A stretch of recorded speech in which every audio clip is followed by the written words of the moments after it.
ये जो मन की अपनी कामनाएं हैं, जितनी इच्छाएं हैं, जितनी हमारी तृष्णाएं हैं जो हमें लिए फिरती हैं, इधर से उधर डामाडोल करती हैं, हमें विषय विकारों में गिरा देती हैं, हमें बुराई के रास्ते पे चला देती हैं, जिसके कारण हम अपने सब रिश्ते नातों को भी खराब करते हैं, जीवन को भी बर्बाद करते हैं। अपनी खुशी तो कहाँ रहेगी, दूसरे की खुशी को छीन लेते हैं और इस जीवन को जो बड़ा पाक पवित्र और शुद्ध था, जो परमात्मा के बाद में नंबर 2 का दर्जा इसको प्राप्त है, और इसको क्या कर दिया हमने, एक राक्षस बना के जीवन को बर्बाद कर लिया। इन चीज़ों की हमें ज़रूरत नहीं थी। कोई भी चीज़, हमारा शरीर कोई शमशान घाट नहीं है कि जिसमें अंडे, मुर्गे, बकरे या दूसरी चीज़ों को मार के उसमें उनको दफन करें। लेकिन इंसान किस स्वाद के लिए, उनमें आनंद क्या आता है, समझ नहीं है। उनमें क्या रस आएगा, प्रकृति ने उससे बहुत बड़ी और अच्छी अच्छी सुंदर चीज़ें पैदा की हैं। अगर उन चीज़ों को वो सेवन करे तो उनकी बुद्धि भी पवित्र, मन भी पवित्र और रूह भी उनकी पवित्र होती है। किस चीज़ से होगी? उनके खान पान से। अब खान पान हमने ऐसा बना लिया, जब ऐसा भोजन हम खाते हैं तो वो उनके विचार कैसे शुद्ध और पवित्र रहेंगे। पहली ज़रूरत है इंसान का खान पान शुद्ध होना चाहिए। दूसरा, हमारा संगत अच्छे लोगों के साथ उठना बैठना होना चाहिए। तीसरी चीज़ कि सारे कामों को छोड़ के प्रभु के नाम के लिए कुछ समय हमें निकालना चाहिए। चौथी चीज़, अपने हक, हलाल और ईमानदारी का हमें कमा के अपना खाना चाहिए। जो इंसान अपना कमा के नहीं खाता है, हेरा फेरी का, चोरी का, भ्रष्टाचार का, लूट खसूट का जो खाएगा, उसके कभी भी विचार शुद्ध नहीं होंगे। विचार शुद्ध नहीं तो मन पवित्र नहीं। सारा का सारा हमारा अन्नमय कोष से चलता है। हमारे ऋषि मुनि संत महात्मा जितने भी हुए, उन्होंने सबसे प्रथम इसी चीज़ को कहा कि पहले अपने अन्नमय कोष को सुधारो, क्योंकि ये संसार त्रिगुणात्मक है और इसमें जो आदमी जैसी चीज़ का सेवन करता है वैसे ही उसके विचार होंगे। तो इसलिए शुद्ध और पवित्र बनने के लिए सात्विक भोजन खाना चाहिए। उससे हमारे सद्गुण और सात्विक विचार होंगे। अगर हम चटपटा भोजन खाते हैं, मिर्च मसाले ज़्यादा खाते हैं, मीठा और स्वाद के बस जीभ के रस के लिए दूसरे ऐसे पदार्थ जिसको खाते हैं, तो हमारे विचार भी वैसे ही होंगे।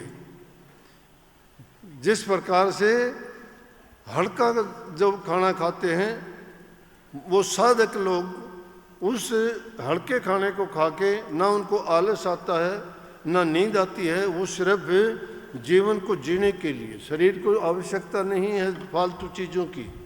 जैसी तुम इसको आदत डालते हो वैसे ही आदत हो जाएगी। किसी को ज़्यादा सोने की आदत है, कोई अपने सोने पर काबू कर लेता है।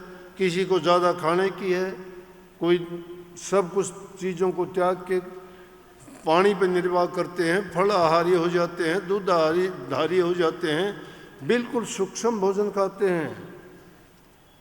और सूक्ष्म भोजन खाने से इंसान में कमज़ोरी नहीं आती कभी भी। हम कमज़ोरी किस चीज़ की सोचते हैं? शरीर की सोचते हैं। उसके बारे में तो कबीर साहब कहते हैं, कबीर काया खोटी, कभी माड़ी कभी मोटी। क्या फ़ायदा होगा इसका? अरे कमज़ोर, दुर्बल और ताकतवर चीज़ तो हमारी रूह को होना चाहिए, और रूह की दुर्बलता होती है बुरे विचारों से, खोटे मंदे कर्म करने से। नेक काम करने वाले का हृदय शुद्ध और पवित्र हो जाता है, वो निर्भय भी होता है, वो डरता नहीं है। शक्तिशाली उसकी रूह होनी चाहिए, ना मौत से नहीं डरते वो। और मौत में जब चाहें तो वो जो चाहें वैसा कर सकते हैं, क्योंकि शक्ति हमारे मन में है। जब भी आप कोई काम करना चाहते हो, पूरे मन की शक्तियाँ उसी चीज़ में लगा देते हो। लेकिन ताज्जुब की बात तो ये है कि सब कुछ इंसान जानते हुआ और फिर भी उसी कुएं में जाके गिर जाता है। कि हाथ में दीपक लिए हुए है, प्रकाश है, इसका मतलब जानता है, ज्ञान है, उसको समझ है, और फिर भी कुएं में गिरता है, उसको कौन बचा देगा? अंधे आदमी को रास्ता दिखाने वाला मिल जाएगा, गिर जाएगा उसको उठा भी लेंगे, उसकी मदद भी कर देंगे। लेकिन जो विचारों से अंधा हो जाता है, जो विचारों से गिर जाता है, उसको ना कोई उठा सकता है, ना उसको कोई दिखा सकता है। इसलिए अपने विचारों को शुद्ध और पवित्र बनाने की ज़रूरत है, और उसकी शुद्धता और पवित्रता के लिए नेक इंसानों के साथ बैठना, महापुरुषों के वचन का सुनना, प्रभु के नाम का चिंतन करना, सुमरण करना, और हर समय उसके बारे में ये ख्याल करना कि उनने जो हमारे लिए इतना इंसान के लिए किया है, तो क्या कभी हम उस बारे में ये सोचते हैं कि उसके इतने कृतज्ञ हैं? क्या कभी गुणगान करते हैं? थोड़ा एहसान कोई इंसान कर देता है, ज़िंदगी भर नहीं बोलते, जिसने इतना सुंदर शरीर दिया और उसको ही हमने भुला दिया, जिसने सब कुछ बख्श दिया। नहीं तो जो असहाय आदमी हो जाते हैं, जो अंगहीन पैदा होते हैं, लूले लंगड़े पैदा होते हैं, जो अंधे हो जाते हैं, उनसे पूछ के देखिए जीवन की कीमत क्या है। लेकिन हमारे सब कुछ चीज़ें दी गई हैं, और उसके बावजूद हम क्या करते हैं कि सारी चीज़ों को याद रखते हैं, कि प्रभु के नाम को याद नहीं करते। तो लाख काम छोड़ के भी प्रभु के नाम का सुमरण करना चाहिए। हमारा कल्याण उद्धार अगर होना है तो उसी नाम से होना है। यहाँ इस संसार में जो भी कर्म करते हो, लेखा पाई पाई का है, ये मत सोचो, हिसाब नहीं है, लेखा ब्याज और मूल के साथ होना है। और जो ऐसा करते हो, ये अगत में अपने आदमी कांटे बोता है, और जो अब कांटे बोए जाते हैं वो बुहारने बड़े मुश्किल होंगे। किसी के लिए अगर तुम बुरा करते हो, बीज कोई भी डालते हो, हजारों गुना बीज पैदा होते हैं।